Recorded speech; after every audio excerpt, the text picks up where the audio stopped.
यह है UPPCS GS paper 1 की यूनिट 10 का पार्ट 6। आज का विषय है मृदा का वर्गीकरण, जो यूपीपीसीएस परीक्षा के साथ साथ बोर्ड परीक्षाओं के लिए भी अत्यंत महत्वपूर्ण है।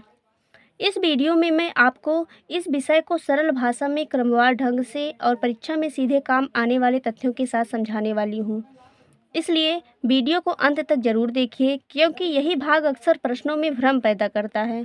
तो चलिए आज का टॉपिक शुरू करते हैं। मृदा का विज्ञान अर्थात मृदा का अध्ययन विज्ञान की जिस शाखा के अंतर्गत किया जाता है उसे पेडोलॉजी कहते हैं।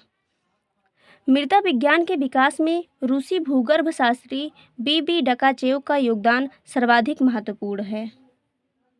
इन्हें ही पेडोलॉजी का जनक कहा जाता है। अब हम मृदा के वर्गीकरण के उस भाग को पढ़ेंगे जो यूएसडीए सिस्टम पर आधारित और जिसका संबंध सीएफ मार्बुट से है। सीएफ मार्बुट मृदा विज्ञान के क्षेत्र में एक अत्यंत महत्वपूर्ण वैज्ञानिक थे। सीएफ मार्बुट ने 1938 में मृदा वर्गीकरण की व्यापक योजना प्रस्तुत की। यही योजना आगे चलकर यूएसडीए सॉइल क्लासिफिकेशन सिस्टम की आधारशिला भी बनी। यूएसडीए का पूरा नाम है United states department of agriculture. USDA द्वारा विकसित मृदा वर्गीकरण प्रणाली को यूएसडीए सॉइल क्लासिफिकेशन सिस्टम भी कहा जाता है। इसी प्रणाली का सबसे अधिक उपयोग अमेरिका की कृषि भूमि में किया जाता है।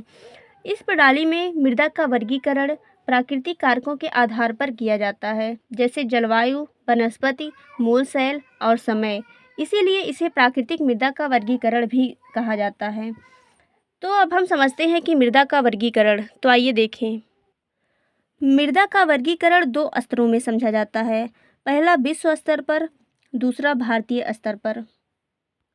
अब हम विश्व स्तर पर मृदा का वर्गीकरण समझते हैं।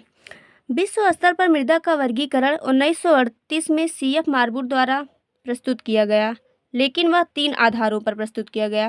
पहला क्षेत्रीय, दूसरा अंतः क्षेत्रीय और तीसरा अक्षेत्रीय। क्षेत्रीय मृदा के अंतर्गत मृदा को पेडाल्फर और पोडोकाल मृदा में वर्गीकृत किया गया। पेडाल्फर मृदा के अंतर्गत पोडजाल मृदा, लैटेराइट मृदा, लैटेराइट या लैटसॉल मृदा, ग्रे ब्राउन पोडजॉल, लाल पीली पोडजॉल तथा लाल पोडजॉल तथा टेरा रोसा। इसके अलावा धूसर पोडजॉल मृदा को शामिल किया गया है। अब हम देखते हैं कि पोडोकल मृदा के अंतर्गत किसे शामिल किया गया है। पोडोकल मृदा के अंतर्गत प्रेयरी मृदा, चरनोजम मृदा, चेस्टनट मृदा, डेजर्ट मृदा तथा ग्रे डेजर्ट या साइरोइजम मृदा को भी शामिल किया गया है। अतः क्षेत्रीय मृदाओं का जलवायु पर प्रभाव सबसे अधिक होता है। दूसरी श्रेणी में आता है अंतः क्षेत्रीय मृदा। इस श्रेणी के अंतर्गत मृदा को 3 भागों में बांटा गया है। नंबर 1 है हाइड्रोमॉर्फिक सॉइल, जिसे दलदली मिट्टी भी कहते हैं। दूसरे में हेलोमॉर्फिक सॉइल, जिसे लवणता युक्त मिट्टी कहते हैं, तथा तीसरे में है कैल्सीमॉर्फिक सॉइल, जिसे कैल्शियम युक्त मिट्टी कहते हैं। यहाँ जलवायु की अपेक्षा स्थानीय दशाएं अधिक प्रभावी होती हैं। अब हम तीसरी श्रेणी देखते हैं, अक्षेत्रीय मृदा।